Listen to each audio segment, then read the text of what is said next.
Fortaleced las manos cansadas, afirmad las rodillas endebles, decid a los de corazón apocado, esforzaos, no temáis. El lugar seco se convertirá en estanque y el sequedal en manaderos de aguas. En la morada de chacales, en su guarida, será lugar de cañas y juncos, y habrá allí calzada y camino, y será llamado camino de santidad. No pasará inmundo por él, sino que Dios mismo estará con ellos. El que anduviere en ese camino, por torpe que sea, no se extraviará. No habrá allí león, ni fiera subirá por él, ni allí se hallará, para que caminen los redimidos. Y los redimidos del Señor volverán, y vendrán a Sión con alegría, y gozo perpetuo será sobre sus cabezas. Y tendrán gozo y alegría, y huirán la tristeza y el gemido. Todas las profecías del Antiguo Testamento tienen varios planos. Uno apunta al final de los tiempos, a la culminación de las edades. Otro apunta al presente mismo, en el tiempo en el que el profeta está hablando. Y así se va extendiendo en diferentes planos. Y por esto esta palabra y esta promesa vale también para este día, para nuestros días. Una palabra de esperanza en un tiempo complicado, en un tiempo incierto. Una palabra de ánimo, una palabra de seguridad basada en la provisión de Dios.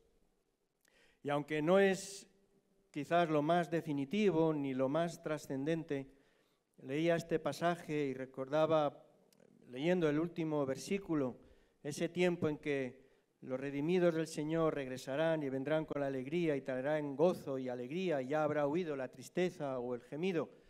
Pues pensaba en el día que todos estos lugares, todas estas sillas vacías se volverán a llenar. Lo hemos visto durante meses, lo hemos visto durante un año. Prácticamente toda la parte de arriba, toda la zona de aquí abajo, llena de hombres y mujeres, buscando el rostro del Señor, cantando, celebrando su misericordia. Lo echamos de menos, lo echamos mucho de menos. Lo echan de menos los hermanos y los amigos que no pueden estar físicamente aquí. Y los que aquí estamos os echamos de menos y os echamos en falta. Y los que con cierta frecuencia tomamos este lugar, casi podemos reconocer el puesto que cada uno de vosotros ocupa cuando estáis aquí sentados. Y os echamos en falta. Y un día dejará de ser así. Y mientras celebramos la provisión, la misericordia y el favor de Dios, que es eterno, que es permanente y que es real en todo tiempo, en toda circunstancia, en todo momento, en todo lugar. Nos congregamos unos físicamente y en espíritu, otros solo en espíritu, pero lo hacemos para celebrar el favor de Dios. A Él encomendamos este tiempo y lo hacemos orando. Porque tú eres Dios y tú eres Señor. Y el cosmos entero gira a la voz de tu palabra y de tu orden. Y tú eres quien sustenta el cosmos y el universo entero. Y a la vez inclinas una mirada de ternura, de misericordia y de favor sobre cada uno de nosotros, pobres mortales, a los que sin embargo tú has querido honrar con tu amor y tu misericordia. Traemos lo que somos, porque no lo podemos esconder tampoco delante de ti. Y con lo que somos traemos también, Señor, nuestra petición de perdón. Padre, en el nombre de Jesús, perdona nuestros pecados, limpia nuestras mentes, limpia nuestros corazones. Espíritu Santo, sigue moldeando, que no se agote tu paciencia mientras moldeas en cada uno de nosotros el carácter de Jesús. Te ofrecemos este tiempo como una expresión de gratitud. Ofrecemos este tiempo como un tiempo de alabanza, de proclamación, de anuncio de tu perfecta voluntad y de tus propósitos perfectos para con todos los seres humanos. Y rogamos, Espíritu de Dios, que seas tú quien llene de valor, de propósito y de provecho cada instante del tiempo que ahora comenzamos. A ti, Señor Jesús, sea la alabanza, porque tú eres nuestro Salvador y nuestro sustentador. A ti este tiempo de culto, Señor. Amén. Seguimos en pie porque vamos a cantar las misericordias.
con el sembrar y crecer. Cada día viviré rompiendo en fe. Cada día viviré rompiendo en fe. Cada día viviré rompiendo en fe.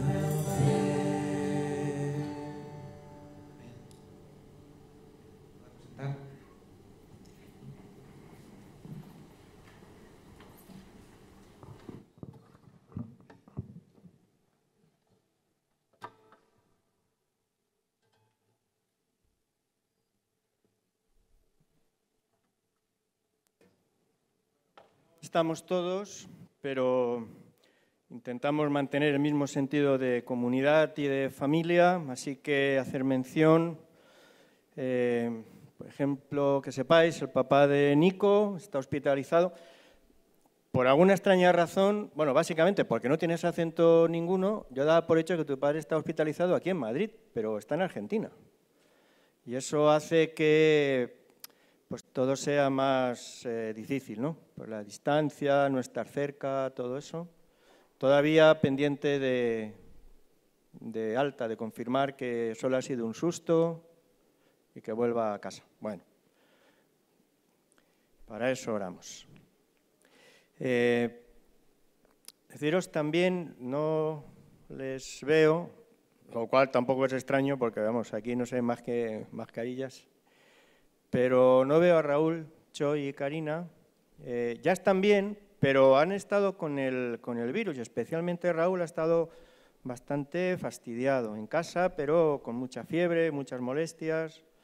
Ya están prácticamente recuperados, así que nos alegramos también. Que son cosas que a veces se nos escapan de los grupos de WhatsApp de oración a la hora de compartirlos.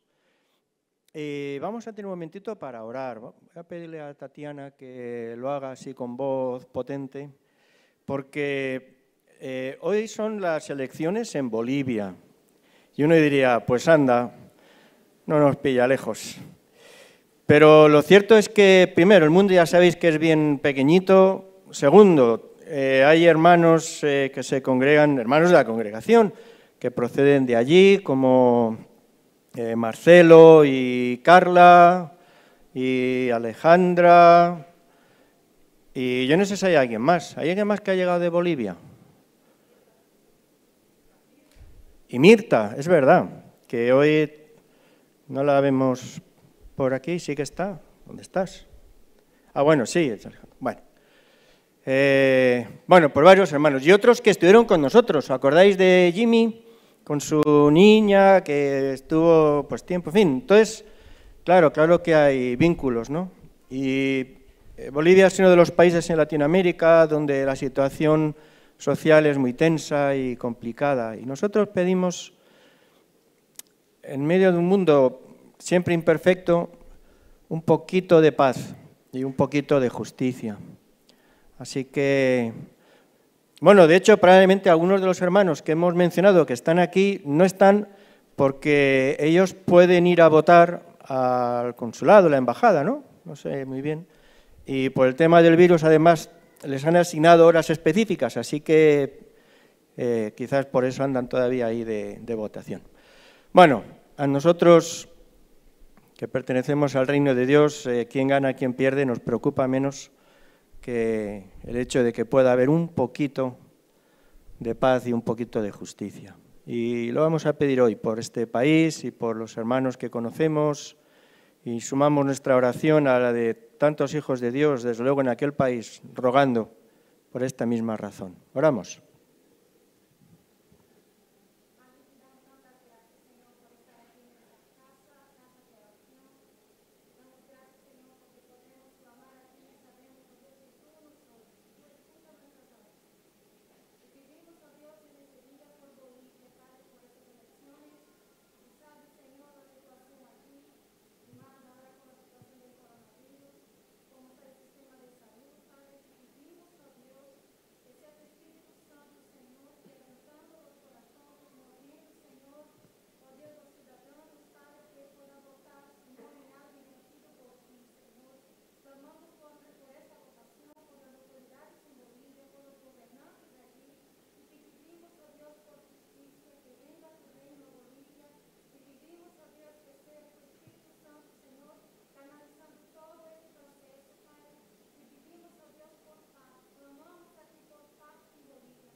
Amén.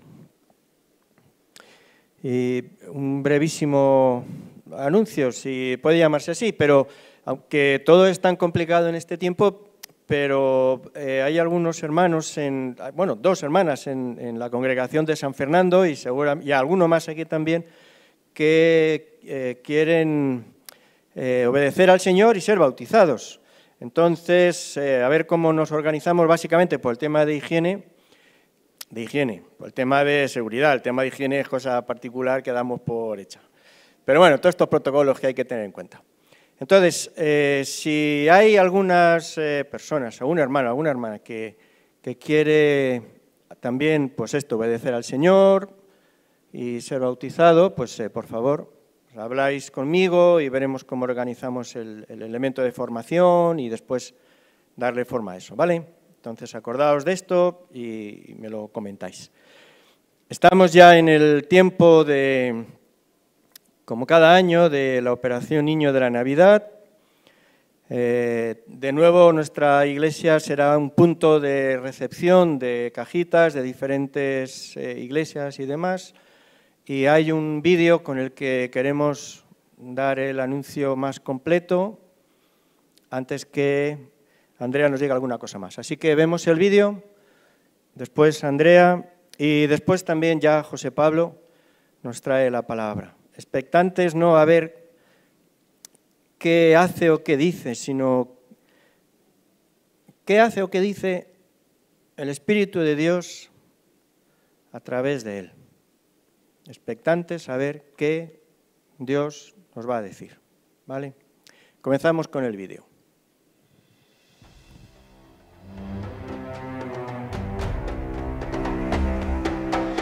Mi nombre es Laura Solano, vengo de Premià de Mar, Barcelona, y conocí Operación Niño de la Navidad en mi iglesia local y bueno, llevo participando muchos años con algunas cajitas.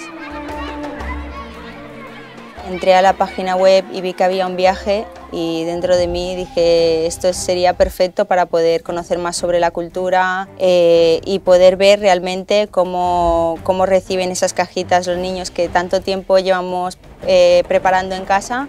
Ver cómo las recibían era toda una experiencia. Llevo desde el 2014 pintando y recientemente estoy dedicándome a la pintura, dando talleres, haciendo exposiciones y el arte para mí es una forma de expresión y sobre todo lo enfoco para reivindicar y promover derechos humanos. Este año preparé conjuntamente con mi niña de 2 años un calendario y Dios puso en mi corazón Operación Niño de la Navidad y decidimos como familia donar el 15% de las ventas para preparar cajitas juntos, llenarlas de sobre todo material creativo, pero también de juguetes, material de higiene, material escolar. Como familia también enseñamos a nuestra niña de que había algunos niños que no tenían tantas cosas como ella y le queríamos enseñar desde un principio el compartir. Y mi sorpresa fue que al encontrar gente que me compraba calendarios y explicarle el proyecto, mucha gente se quiso unir a ese proyecto y preparar sus propias cajas.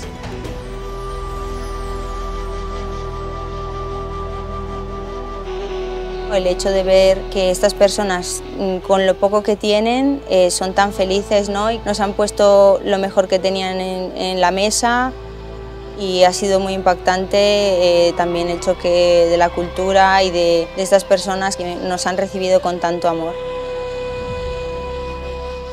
Yo he estado llorando todos los días porque para mí repartir las cajitas significaba mucho, ¿no? Ver esa cara de alegría y de verdad que es una demostración de que hay un amor que lo sobrepasa todo, que es el amor de Dios.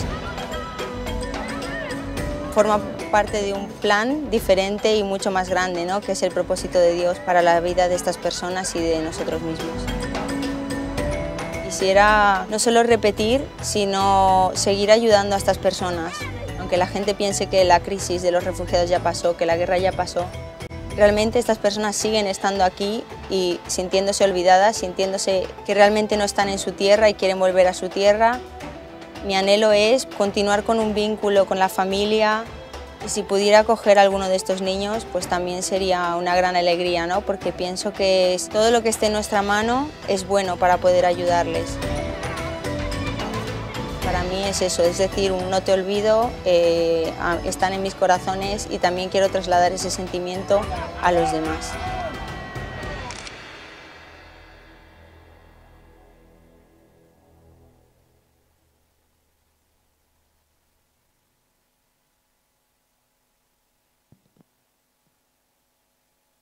Todos, buenos días. Con este vídeo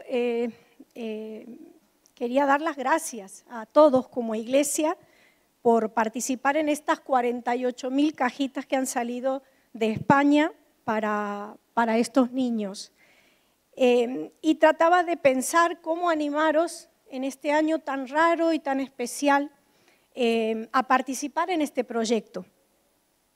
Y pensaba que así como la cruz es el te amo más elocuente de Dios para el mundo, un te amo sin condiciones y hasta sin decir una sola palabra, las cajitas que preparamos y enviamos a los niños de países que tienen mucho menos que nosotros, llevan ese mensaje, ese amor incondicional, porque los reciben sin dar nada, sin pagarlo, y es para cada uno y de forma especial.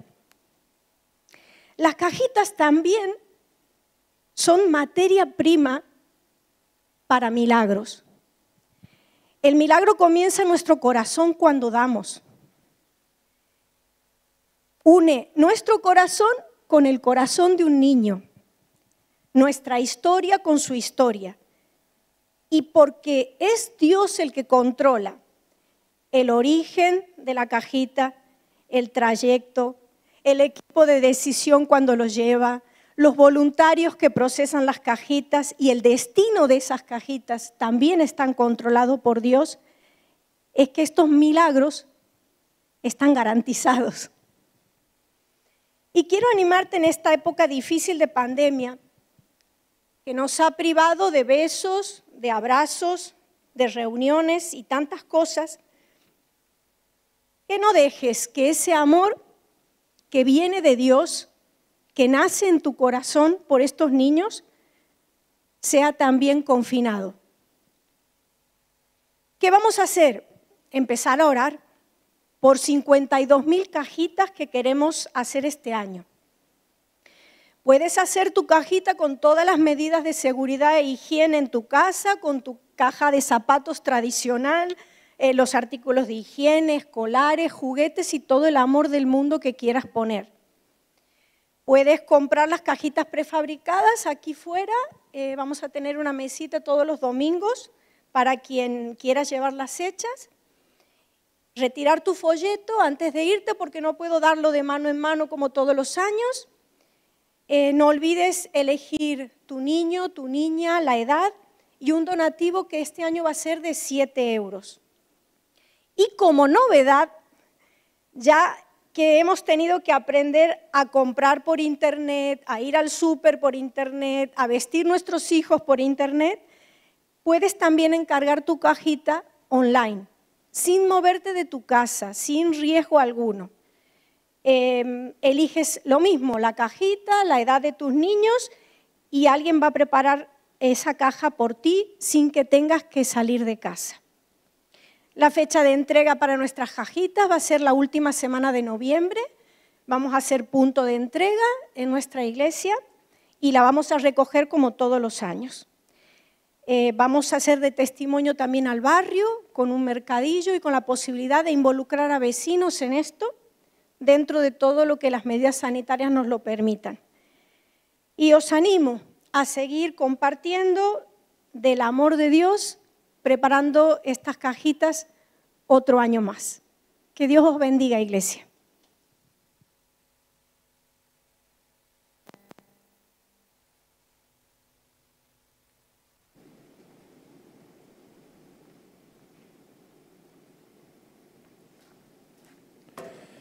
Muchas gracias, Andrea. La verdad es que Estamos animados en Decisión con la idea de un año más poner en marcha el proyecto, un año en el que precisamente la situación... Perdón, gracias por avisar. Estamos animados en Decisión en seguir con el proyecto. Es un año en el que hay que tener súper fe, porque todo es tan complicado, pero la necesidad de los niños en los países pobres es más grande que nunca. Imaginaros cómo estamos aquí, multiplicarlo por 10 en los países donde van las cajitas. Así que agradezco a todos vuestra colaboración y vuestra generosidad. Pues estamos hablando y estamos comentando, casi todo lo que mencionamos pues está en torno a lo que estamos viviendo, ¿no? La pandemia, ¿no? Vivimos un tiempo de desierto. Yo creo que todos pensábamos, al menos yo pensaba, que esto iba a terminar pronto, pero llegó el verano y pasó el verano y estamos ahora otra vez en confinamientos, otra vez aumentando el número de las camas en los hospitales, saturación en las UCIs y todo lo que nos rodea nos hace ver de que esto por ahora no se ha acabado y algunos acontecimientos, eventos que tenían previsto realizarse en el año 2021 ya también se están cancelando, de modo que realmente no sabemos cómo va a terminar esto, no sabemos cuánto tiempo va a durar. Yo espero que dure menos de 40 años, como fue el tiempo de desierto que vivió Israel para llegar a la tierra prometida. Y hoy lo que me gustaría hablar es precisamente de lo que sucede en ese tiempo de desierto y en concreto de las tentaciones de Jesús, ¿no? El tiempo de desierto siempre es un tiempo de tentación y un tiempo de definición, porque lo vemos en la misma historia del pueblo de Israel, vemos que fue primero un tiempo de tentación. Habían recibido el maná del cielo, pero el maná no era suficiente, así que despreciaron el maná y pidieron codornices, tentando a Dios.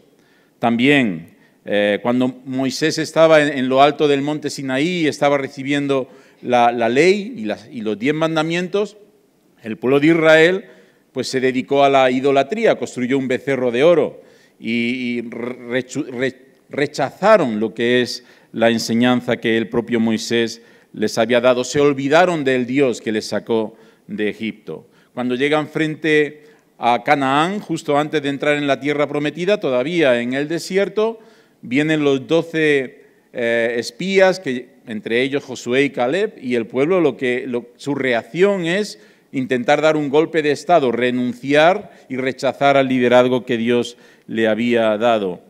Y por supuesto una desconfianza en la promesa que Dios les había dado de que esa tierra sería para ellos, ¿no? Y otro episodio también de tentación en el desierto es cuando están en la peña de Oreb, esa peña que empezó a brotar agua, el pueblo tenía sed y empezaron a clamar a Dios que querían sed y a quejarse ante Moisés porque no tenían ese agua que necesitaban, ¿no? Y de hecho Moisés llamó a aquella piedra, la llamó también la piedra de Meriba, la piedra de queja, lo miramos y lo podemos encontrar en Éxodo 17, cuando dice, y llamó Moisés el nombre de aquel lugar Mashá y Meriba, por la rencilla de los hijos de Israel, y porque tentaron a Jehová diciendo, ¿está pues Jehová entre nosotros o no?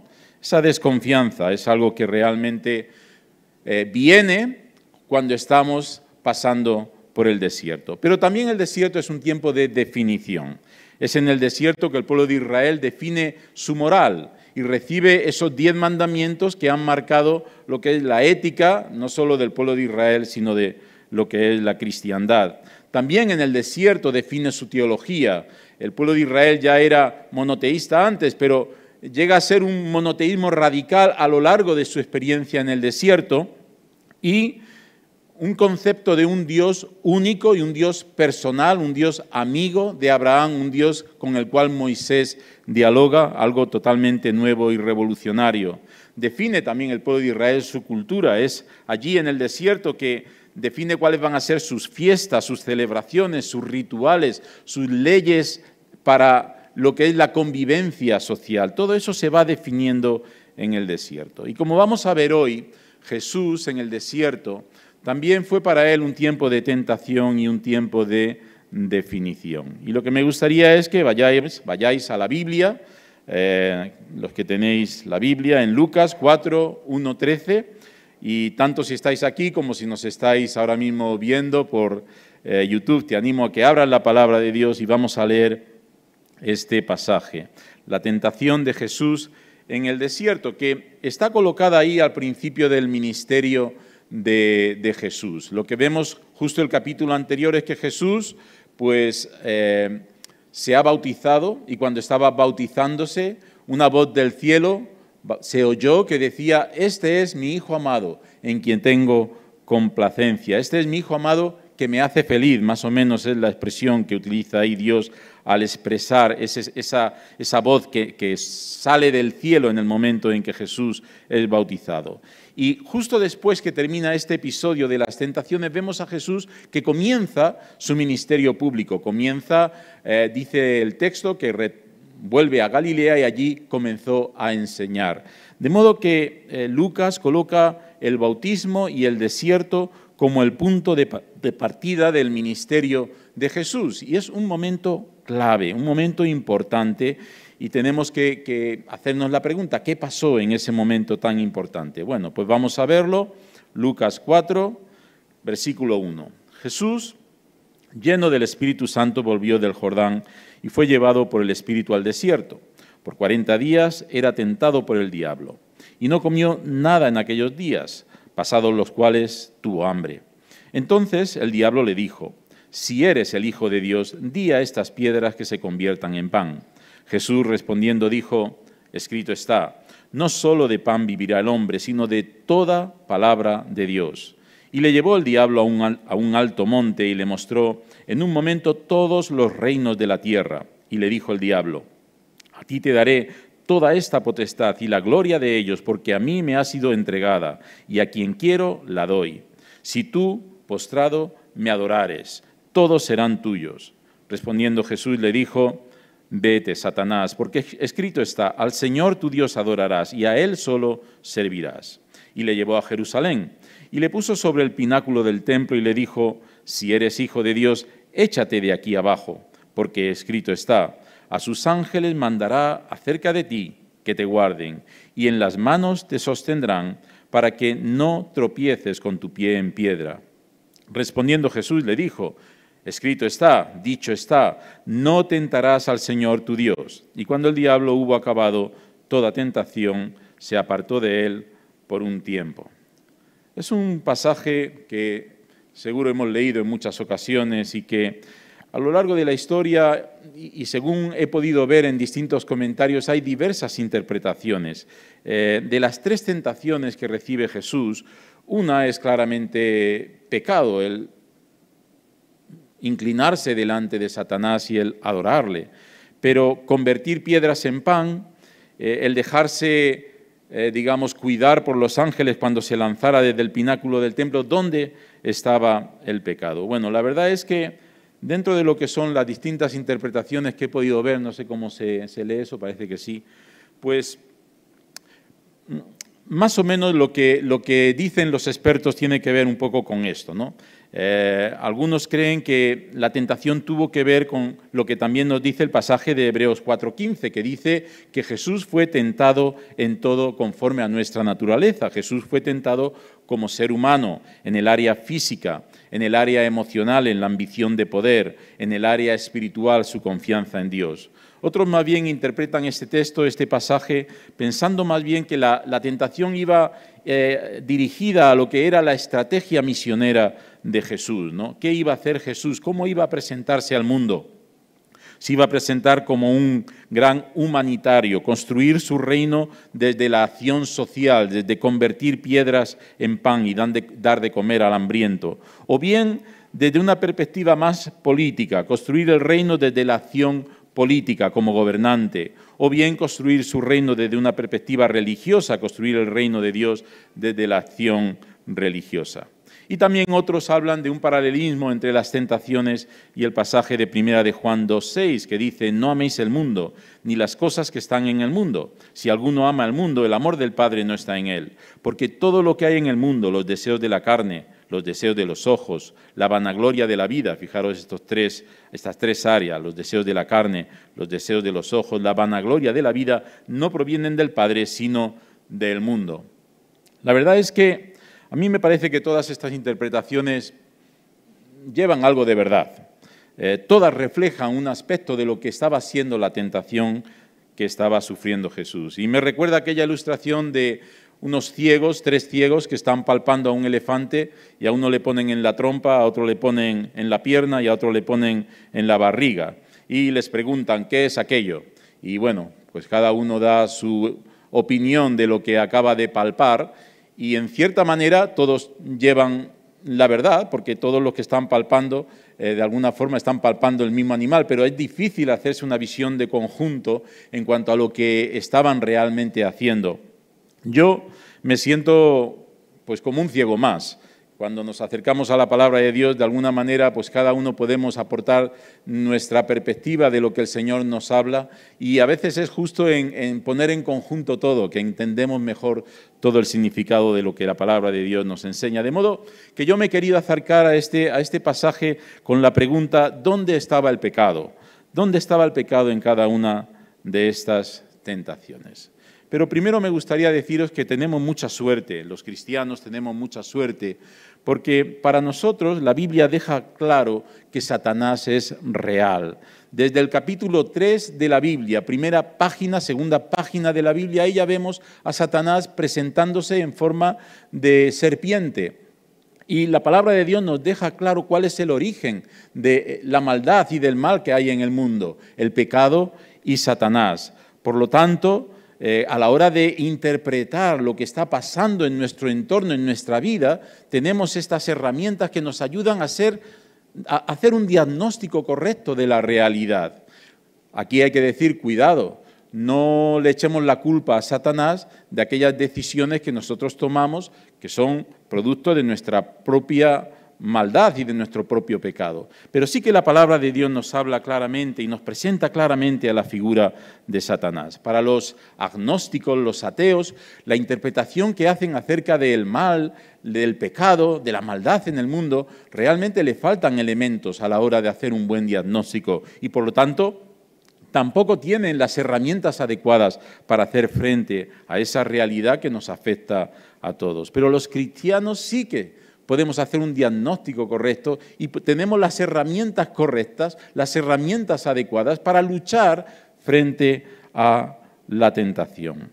Nos lo recuerda también el apóstol Pablo cuando dice en la carta a los Efesios, no tenemos lucha contra carne y sangre, sino contra principados, contra potestades, contra los gobernadores de las tinieblas de este siglo, contra huestes espirituales de maldad en las regiones celestes. De modo que este pasaje es clave para entender cómo defendernos frente a la tentación. Y espero que no solamente nos acerquemos como observadores, sino para poder coger esas herramientas y aplicarlas en nuestra vida y así poder luchar frente a la tentación. Porque Jesús venció la tentación como humano. Por lo tanto, todos podemos vencer la tentación. Jesús no usó sus capacidades divinas para vencer la tentación. De modo que cualquier hombre, cualquier mujer puede vencer también a Satanás si sigue y toma esas herramientas que Jesús usó. Veamos entonces la primera tentación, la tentación del pan. ¿En qué consistía el pecado? ¿En qué consistía la tentación? La respuesta de Jesús, la respuesta que Jesús le da a Satanás, pues nos indica la naturaleza de ese pecado. Satanás no pone en duda que Jesús sea el Hijo de Dios. Realmente, Satanás hace referencia a esa voz de Dios que acababa de oírse cuando Jesús salía del bautismo. Tú eres mi Hijo amado. Y lo que Satanás está diciendo es, ya que eres el Hijo de Dios, ya que eres el Hijo de Dios, haz que estas piedras se conviertan en pan. Y es parecida a la estrategia que utiliza Satanás también con Eva en el jardín del Edén, con Eva y con Adán. Con que Dios os ha dicho, con que Dios os ha dicho. Satanás cita la palabra de Dios, pero lo hace con ironía, lo hace con cinismo, lo hace con cierto sarcasmo. Y en la respuesta de Jesús lo que vemos es que Él se afirma vez tras vez en la palabra de Dios. Su respuesta siempre empieza con escrito está. Jesús se defiende citando la Biblia en las 3 ocasiones. Y aquí hay que recordar aquello que ya he mencionado en otras ocasiones. La Biblia no tartamudea. Cuando algo lo repite varias veces es porque es importante. De modo que la tentación de Satanás se produce en un mundo espiritual. Tenemos aquí la voz de Satanás que nos dice, haz esto, haz aquello, pero acudimos también a la voz de Dios. Y dentro de ese mundo espiritual hay un conflicto entre lo que es la voz de Dios y la voz de Satanás. Y cuando acudimos a la voz de Dios, podemos vencer la voz de Satanás. Es la voz de Dios lo que contrarresta la voz de Satanás. Ahora bien, cuidado. No estamos hablando de hacer magia, no estamos hablando de hacer conjuros con versículos de la palabra de Dios. No son las letras de la Biblia que tienen un poder para vencer a Satanás. La palabra de Dios debemos usarla como una referencia para la verdad, una referencia para un camino, una forma de pensar y una conducta. ¿Qué dice la palabra de Dios? Eso es lo que voy a pensar, eso es lo que voy a hacer. Por encima de mis necesidades, Jesús tenía hambre. Por encima de mis derechos, Jesús tenía el derecho de alimentarse. Por encima de mis capacidades, Jesús tenía la capacidad de convertir las piedras en pan. Pero Dios ya había dicho que Él era el Hijo de Dios. Y esa verdad no dependía de que hiciera un milagro o no lo hiciera, dependía de que Él había escuchado la voz de Dios en el momento del bautismo. La voz de Dios no está en juego, nunca está en juego. Escrito está. De modo que a la hora de acercarnos a la tentación, qué importante es tener esta herramienta en mente. Escrito está. También por la respuesta de Jesús vemos que el sentido de la vida no está en satisfacer las necesidades humanas. Satanás le ofrece a Jesús la satisfacción de una necesidad física como el camino para sentirse vivo. Y esto le ha funcionado a Satanás a lo largo de la historia. Vivimos en una sociedad hedonista que hace del placer el propósito de la vida. La propuesta de Satanás es, si satisfaces tus necesidades, te sentirás vivo. La respuesta de Jesús es que la vida no consiste en la satisfacción de las necesidades. Muchas personas, incluso después de comer un gran banquete, todavía siguen sintiendo que su vida no tiene sentido, ni propósito, ni valor. ¿Dónde está el pecado, entonces, cuando realmente Jesús tenía una necesidad natural como el hambre? Estaba en satisfacer sus propias necesidades legítimas de una forma ilegítima. Jesús nunca hizo milagros para satisfacer sus propios deseos, satisfacer sus propias necesidades. Siempre hizo milagros como una expresión de su amor para beneficiar a otros y para darle gloria a Dios. Además, aquí también vemos que nuestra identidad no es lo que sentimos o lo que hacemos. Jesús no define ni confirma su identidad por lo que es capaz de hacer. Por supuesto que podría haber cambiado las piedras en pan. Poco después, en su ministerio, sabemos que con 5 panes y 2 peces alimentó a 5.000 personas. Pero Jesús define su identidad en la voz de Dios. Mi identidad no depende de lo que hago, sino de lo que dice la palabra de Dios que yo soy. No solo de pan vivirá el hombre. La vida no depende de lo que uno es capaz de hacer, sino de lo que Dios dice que eres y lo que Dios es capaz de hacer a través de ti y de mí. Normalmente definimos lo que somos por lo que hacemos. ¿Qué eres? Pues soy maestro. ¿Por qué? porque enseño, soy músico, ¿por qué? Porque toco un instrumento, soy médico, ¿por qué? Pues porque curo enfermedades. Y yo creo que eso está bien, pero no podemos anclar nuestra identidad real de quiénes somos a lo que hacemos. ¿Qué pasa si por cualquier razón quedas parapléjico y no puedes hacer nada? ¿Qué pasa si pierdes el trabajo, si caes enfermo? ¿Cuál será entonces tu identidad? ¿Cuál será entonces tu valor como persona? Dependerá de dónde esté anclada tu identidad, dónde esté anclado tu valor, en lo que haces o en lo que tú crees, en lo que tú has oído que Dios dice de ti. ¿Y qué dice Dios de ti? ¿Quién eres? ¿Cuánto valor tiene tu vida? ¿Qué es la vida? ¿En qué consiste la verdadera vida? ¿En fabricar panes de piedras o en alimentarnos de la palabra de Dios? Allí está la verdadera vida, en alimentarnos de la palabra de Dios. No solo de pan vivirá el hombre, sino de toda palabra que sale de la boca de Dios. Jesús, como tú y yo, tenía que decidir en qué iba a fundamentar su identidad, en qué iba a fundamentar lo que era el valor de su vida, el significado de su vida, el propósito de su vida. Y decidió que lo iba a fundamentar no en lo que tenía la capacidad de hacer, sino en lo que él había escuchado de Dios, aquellas palabras que marcaron todo su sentir de lo que él era. Tú eres mi hijo amado, tú eres mi hijo amado. Y yo te animo a que acudas a la palabra de Dios, a que busques allí el aliento de la vida, el ancla del alma, el significado de tu existencia, el propósito de tu vida, porque ahí está el tesoro que puede enriquecer tu carácter en este tiempo de tentación. Veamos ahora la segunda tentación.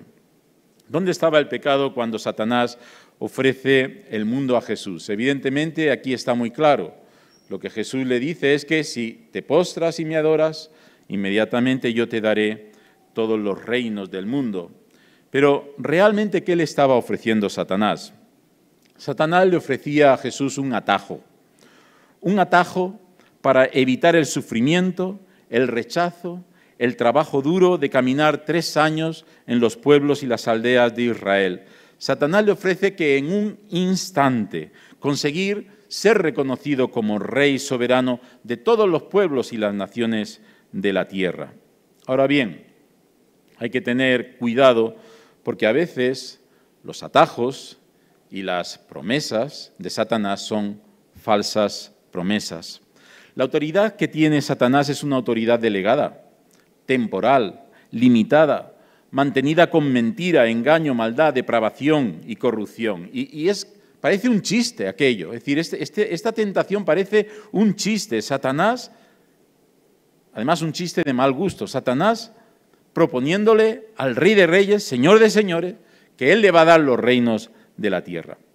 Pero Satanás es atrevido, claro que es atrevido, y por supuesto que es mentiroso. Por eso, cuando Jesús le define, dice en el Evangelio de Juan, capítulo 8, versículo 44, dice, vosotros sois de vuestro padre el diablo, y los deseos de vuestro padre queréis hacer. Él ha sido homicida desde el principio y no ha permanecido en la verdad, porque no hay verdad en él. Cuando habla mentira, de lo suyo habla, porque es mentiroso y padre de mentira. Por eso es que Jesús no le da ni importancia a esa afirmación, a esa arrogancia de Satanás, de que le va a dar las naciones y le va a dar autoridad sobre las naciones. No le da importancia porque sabe que es mentira. La respuesta de Jesús va más bien a su propuesta de que le adore.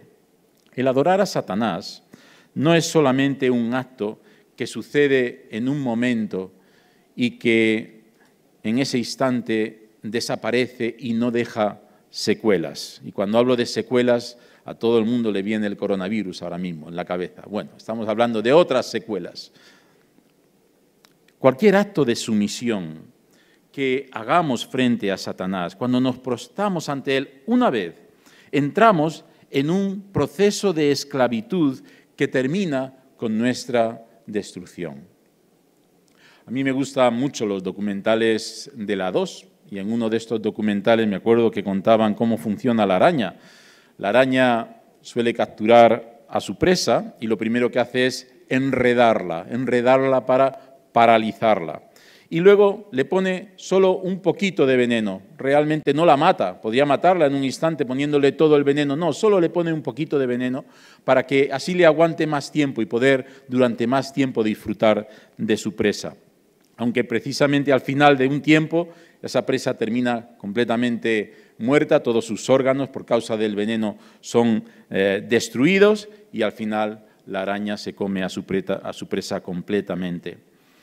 Si Jesús hubiera aceptado el atajo que le ofrecía Satanás, no solo hubiera sido un pequeño acto de sumisión, una sumisión oriental que haces así, ¿no? Nada más que con la cabeza. Ahora también estamos acostumbrándonos a saludar como los orientales, ¿no? ¿Cuántos habéis saludado como oriental en las últimas semanas? Yo creo que todos, ¿no? Y ahora con el corazón, la cabeza, ¿no? Pues no era simplemente un acto de sumisión, hubiera sido realmente una alianza de dependencia de Satanás, de sus mentiras, de sus falsas promesas y de su maldad.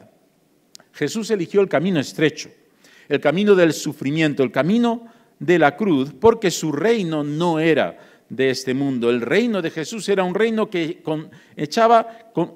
entraba en choque con lo que eran los valores y son los valores del reino de este mundo, porque la victoria frente a la tentación, la victoria frente al pecado, la victoria frente al mal, solo tiene un camino, que es el camino que Jesús nos mostró, el camino estrecho, el camino del amor, el camino de la cruz.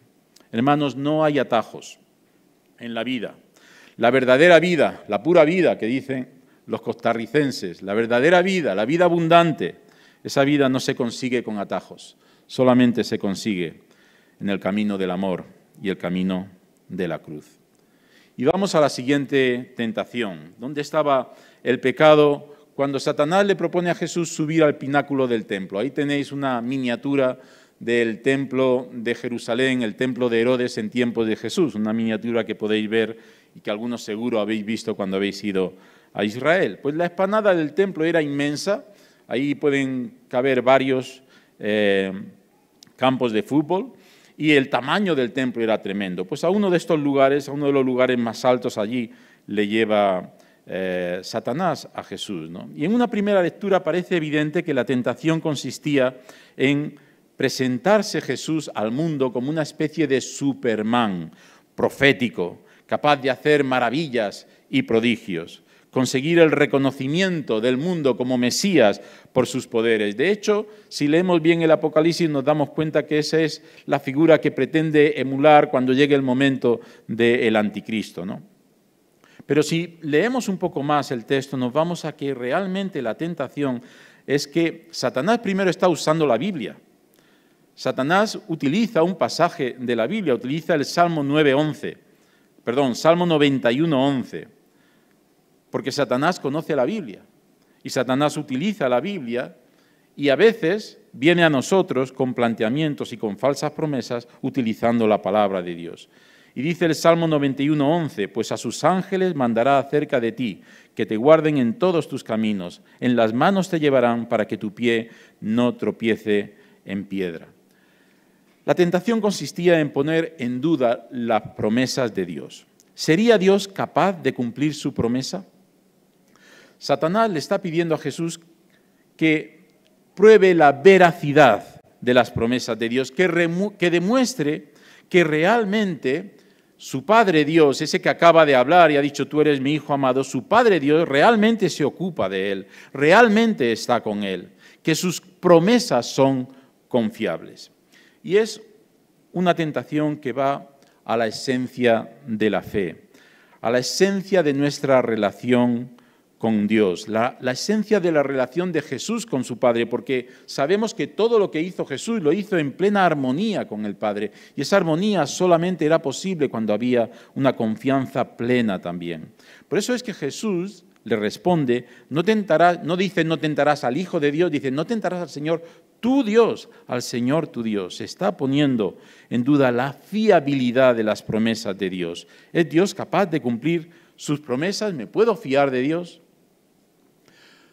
Hay un chiste que nunca se me olvidará, no sé cuántos recordáis a un humorista español que se llama Eugenio, un humorista catalán, que siempre se ponía muy serio cuando empezaba sus chistes y decía, ¿saben aquel que diu? Y contaba un chiste, hay uno que nunca se me olvidará, de un excursionista que andando por una montaña resbala y se cae en un precipicio, pero tiene la suerte de quedarse enganchado en unos arbustos. Y empieza a pedir auxilio, auxilio, auxilio. Y entonces se oye la voz de Dios que dice, hijo, no te preocupes, estoy aquí, soy Dios. Y entonces el excursionista se calla un momento y dice, ¿hay alguien más? Y es verdad que nos reímos, pero os tengo que confesar que yo soy ese excursionista muchas veces. Es un chiste que me hace más llorar que reír, la verdad. Y tengo que acudir vez tras vez a la palabra de Dios para agarrarme a la palabra de Dios y decir, es que no quiero saber si hay alguien más, porque tu palabra es suficiente, porque contigo tengo suficiente, porque tu palabra y tus promesas son verdad. Y si tú dices que estás ahí, yo creo en ti. Y la respuesta de Jesús a Satanás, lo que le indica es precisamente eso, es que él no tiene que probar nada. Él no tiene que probar nada porque está plenamente convencido de que Dios está a su lado. Y cada vez que nosotros desconfiamos de las promesas de Dios, estamos poniendo en duda a nuestro Padre Celestial y cayendo en una de las tentaciones que más daño nos puede hacer. Porque la palabra de Dios nos dice que sin fe es imposible agradar a Dios, como dice Hebreos capítulo 11. De hecho, en varias ocasiones también en la Biblia aparece Meriba, ¿os acordáis de la piedra de Oreb? Pues esa piedra de Oreb que aparece en la Biblia como Meriba, aparece en varias ocasiones, diciendo que a causa de esa tentación el pueblo de Israel sufrió multitud de prejuicios. Dice en Hebreos 3:15, si oyereis hoy su voz, no endurezcáis vuestros corazones como en la provocación. ¿Quiénes fueron los que, habiendo oído, le provocaron? ¿No fueron todos los que salieron de Egipto por mano de Moisés? ¿Y con quiénes estuvo él disgustado 40 años? ¿No fue con los que pecaron, cuyos cuerpos cayeron en el desierto, y a quienes juró que no entrarían en su reposo? Fijaros, no entrarían en su reposo, sino aquellos que desobedecieron. Y vemos que no pudieron entrar a causa de la incredulidad. La incredulidad impide que podamos entrar en el reposo de Dios, ya sea el reposo de la vida eterna o el reposo del Hijo de Dios que es capaz de confiar y descansar en Él en medio del desierto. Pues terminamos. Hemos visto que el desierto es un lugar de tentación y un lugar de definición. En la pandemia ha aumentado el consumo de pornografía, ha aumentado el número de divorcios, ha aumentado el número de denuncias entre vecinos, ha aumentado la falta de honestidad en el teletrabajo y la mentira, ha aumentado el abandono de la comunión con los hermanos, el enfriamiento de la relación con Dios. En Estados Unidos, que lo miden todo, ya han medido cómo ha afectado y está afectando esta pandemia a la vinculación de los millennials a la Iglesia. Un 70% de los millennials han abandonado toda relación con la Iglesia durante este tiempo de pandemia. El desierto es tentación. Y estoy seguro que no estoy diciendo nada que os suene a chino, porque todos aquí estamos sufriendo la tentación en este desierto que estamos pasando. Así que sí o sí estamos siendo tentados y vamos a seguir siendo tentados. Pero es también el desierto un tiempo de definición de nuestra identidad, lo que verdaderamente somos, definición de nuestras prioridades y valores, lo que verdaderamente creemos y valoramos, definición de nuestro propósito en la vida, lo que realmente creemos que es nuestro destino, definición de la autenticidad de nuestra relación y nuestra amistad con Dios. Tú decides. Este tiempo de desierto será un tiempo de tentación, pero es un tiempo también en el que puede ser un tiempo de bendición, donde tú definas, te fortalezcas y te agarres con fuerza a aquello que realmente te puede hacer más fuerte. Recuerda, todas las promesas de Satanás son falsas promesas. Si conviertes las piedras en pan, te sentirás viva. Mentira. Si me adoras, te daré los reinos de las naciones. Mentira. Falsa promesa. Si te tiras del templo, demostrarás que Dios es fiable. Mentira, falsa promesa. ¿Qué podemos hacer? Pues yo os propongo algunos pasos que podemos hacer. El primero es, no te culpes. Tener pensamientos pecaminosos, deseos pecaminosos, no es pecado. Hay que diferenciar la tentación del pecado. Decía Martín Lutero, el que le tiró un tintero a Satanás y que era muy consciente de esta lucha espiritual, en un momento concreto, él tan consciente de esa lucha que le tiró el tintero a Satanás, ¿no? Pues él decía, no podemos evitar que las aves vuelen por encima de nuestras cabezas, pero sí podemos evitar que hagan nido. De modo que no te culpes cuando seas tentado, pero sí ponte alerta, porque entre la tentación y el pecado hay una distancia muy corta. Segundo, ora el Padre Nuestro. ¿Por qué el Señor Jesús incluyó en el Padre Nuestro, no nos dejes caer en tentación, mas líbranos del mal? De todas las cosas que podría haber dicho que orásemos, nos dijo, no nos dejes caer en tentación, mas líbranos del mal. ¿Por qué? Porque íbamos a pasar por tentación vez tras vez. De modo que ora el Padre Nuestro y intenta identificar cuando seas tentado, a la luz de la palabra de Dios, en qué consiste esa tentación, para hacer un diagnóstico correcto y poder utilizar la palabra de Dios de una forma efectiva, como hizo el Señor Jesucristo. Y en tercer lugar, agárrate a la palabra. Es la palabra la que puede darte la victoria. Agárrate, aliméntate de ella, medita la palabra, memoriza la palabra y tendrás la mejor herramienta para experimentar la victoria. Padre Celestial, te doy muchas gracias porque tú no nos has dejado solos en medio de este tiempo de desierto que estamos todos sufriendo. Tú estás a nuestro lado. Y no solo estás a nuestro lado, nos has dado promesas que son confiables y nos has dado también tu poder por medio de tu palabra, tu presencia por medio de tu Espíritu. Así que, Señor, venimos ante ti para pedirte que tú nos des la victoria y que tú nos ayudes a poder experimentar esa victoria de una forma real. Y aquellos que ya hemos caído en algún momento ante la tentación, que también recordemos que si confesamos nuestros pecados, tú eres fiel y justo para perdonar nuestros pecados y limpiarnos de toda maldad. Acudimos a ti, Señor, buscando tu rostro. Y pedimos, Señor, que tú nos ayudes a vivir victoriosos. En el nombre de Jesús. Amén.